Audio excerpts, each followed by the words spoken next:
So yun guys, panoorin natin ngayon itong panoorin at pakinggan natin itong si Kuya na kaboses nga daw po ni Sir Eddie Peregrina. So tara po. Hold me tight, don't say goodbye.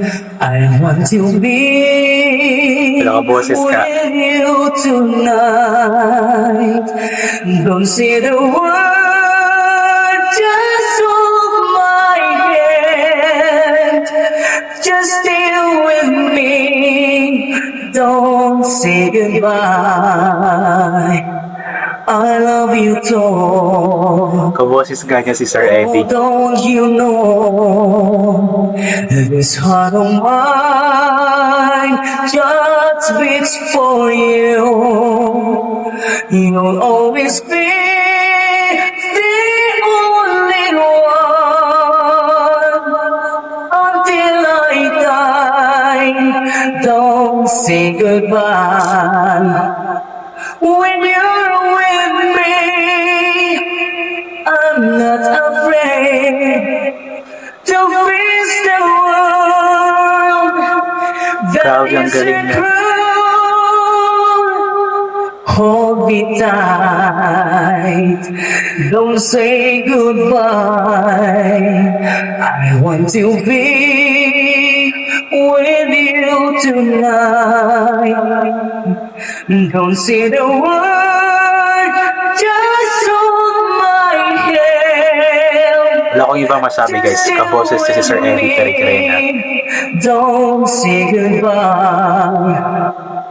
When you're with me, I'm not afraid to face the world that is a cruel.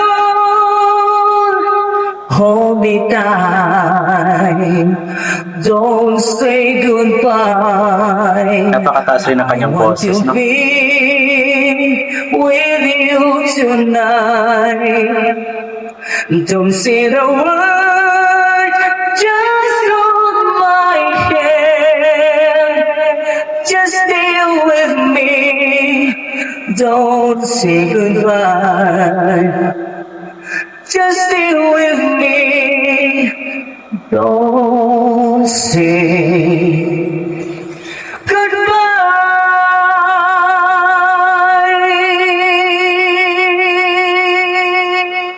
Grabe. Wait lang. Grabe guys, ang galing. Grabe guys, napakagaling ng kanyang boses. Yung boses niya is talagang kaboses ni Sir Eddie Peregrina. Tapos, imagine guys, yung kanyang edad, mga nasa 20 plus pa siguro, yung si Kuya na kumakanta. Nakakatuwa lang dito kasi talagang binubuhay niya yung boses ni Sir Eddie Peregrina. Tapos, kinakanta niya yung mga kanta na, I believe si Sir Eddie Peregrina yata is sumikat way back 1970s or 80s. So, that time is hindi pa siya buhay, pati ako hindi pa po buhay that time, pero yun yung yung mga kanta ni Sir Eddie Peregrina is talagang tinutugtog pa din sa mga radio stations ngayon, especially kapag Sunday. And si Sir Eddie Peregrina pala is tinagurian dati na the Jukebox King kasi nga sa mga hit niya na mga kanta. And isa nga po yun sa kanta na sumikat ni Sir Eddie Peregrina, yung Don't Say Goodbye. Nakakatuwa lang guys kasi maraming mga Pilipino talaga na napakagaling kumanta. Siguro totoo yung sinasabi nila na mga 90% daw po ng mga Pilipino ay magaganda ang boses, magagaling kumanta. Pero ako, kasali ako sa 10% na hindi magaling, na pangit ang boses. So yun po, balik po tayo kay Kuya. Talagang napakagaling ni Kuya. Napakagaling ni Kuya, tapos napakataas ng kanyang boses. And inuulit ko, kaboses niya si Sir Eddie Peregrina. Hindi ko man naabutan si Sir Eddie Peregrina, pero inuulit ko nga, naririnig ko yung mga kanta niya every Sunday sa mga radio stations. And yun, kuwang-kuwa nga po talaga ni Kuya. So yung si Kuya po, yun nga po yung mga tao na dapat nating suportahan, dapat nating pasikatin. Although ginagaya niya yung boses, pero ang nakakatuwa doon kasi nga yung boses na ginagaya niya is yung boses na wala na, yung boses na sumikat way back 70s, 80s pa. So nakakatuwa kasi binubuhay niya yung mga kanta ni Sir Eddie Peregrina. Kaya kudos sa'yo kuya, ipagpatuloy mo lang yan. And we'll hope and sana makita ka namin balang araw sa TV, sa mga sa mga patimpalak, mga contest like The Voice, Pilipinas Got Talent, ganoon po. So abangan namin yan kuya. Galingan mo pa lalo. Galingan mo lang lalo yung mga ginagawa mo kasi talagang may patutunguhan ka at yung talent mo sa pagkanta ay maaaring makatulong sa iyo para maangat mo ang estado ng iyong buhay, ng inyong buhay. Kaya galingan mo at good luck sa iyo. So yun guys, pasensya na po kung ganito po yung content natin ngayon. Simula mga ilang araw na pala.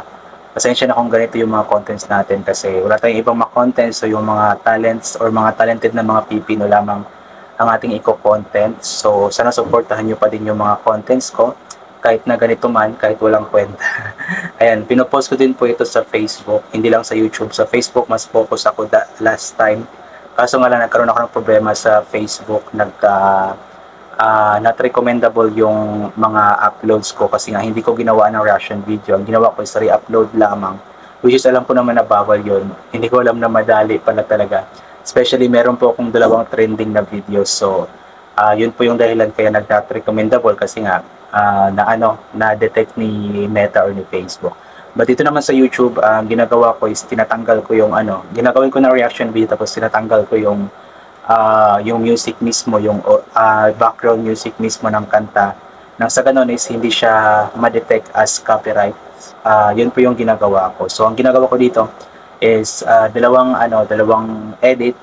First edit is yung my music, and yun po yung para sa Facebook. Second edit naman, tinatanggal ko yung music at yun po yung para sa YouTube. So yun po. So thank you so much po and support po sana natin yung YouTube channel ni PB Team Nonoy. Nang sa ganun is makatulong po tayo sa kanya, sa amin, sa kanyang pamilya, sa mga taong tinutulungan niya. Support po natin PB Team Nonoy. Sa ngayon is meron na siyang 104,000 na subscribers and I hope na sana mas tumaas pa, especially ang kanyang views. Ayan. So I think hanggang dito na lamang po itong gagawin ko na reaction video. God bless po sa ating lahat. Pagpaliin po nating magdasal, magpasalamat sa lahat ng mga bagay na ating natatanggap kahit hindi man po natin ito hinihingi. God bless po sa ating lahat. Ulit ko mag-iingat po tayong lahat palagi. Always support local talents, always support Pinoy talents, always support yung mga taong kailangan suportahan, kailangan pasikatin. So yun po, God bless po sa ating lahat. And hanggang dito na lamang po ulit. Ingat po at bye for now po.